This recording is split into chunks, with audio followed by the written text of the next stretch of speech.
بسم اللہ الرحمن الرحیم۔ السلام علیکم ورحمۃ اللہ وبرکاتہ۔ صرف 2 منٹ کی توجہ۔ خواجہ حسن بصری رحمۃ اللہ علیہ نے بصرہ میں ایک غلام خریدا۔ وہ غلام بھی ولی اللہ صاحب نسبت اور تہجد گزار تھا۔ حضرت حسن بصری رحمۃ اللہ علیہ نے اس سے پوچھا کہ اے غلام، تیرا نام کیا ہے؟ اس نے کہا کہ حضور، غلاموں کا کوئی نام نہیں ہوتا، مالک جس نام سے چاہے پکارے۔ آپ نے فرمایا، اے غلام، تجھ کو کیسا لباس پسند ہے؟ اس نے کہا کہ حضور، غلاموں کا کوئی لباس نہیں ہوتا، جو مالک پہنا دے وہی اس کا لباس ہوتا ہے۔ پھر انہوں نے پوچھا کہ اے غلام، تو کیا کھانا پسند کرتا ہے؟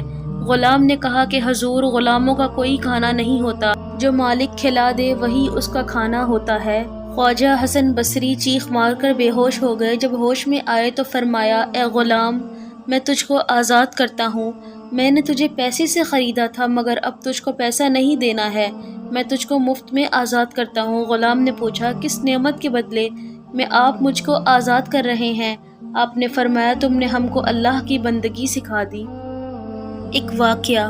امام احمد بن حنبل رحمۃ اللہ علیہ فرماتے ہیں کہ ایک دفعہ مجھے عراق کے کسی گاؤں میں رات ہو گئی۔ میں ایک مسجد میں گیا، لیکن چوکیدار نے مجھے وہاں سے نکال دیا۔ میں مسجد سے باہر فرش پر سو گیا۔ چوکیدار نے مجھے پاؤں سے پکڑا اور گھسیٹ کر مسجد سے باہر دور کر دیا۔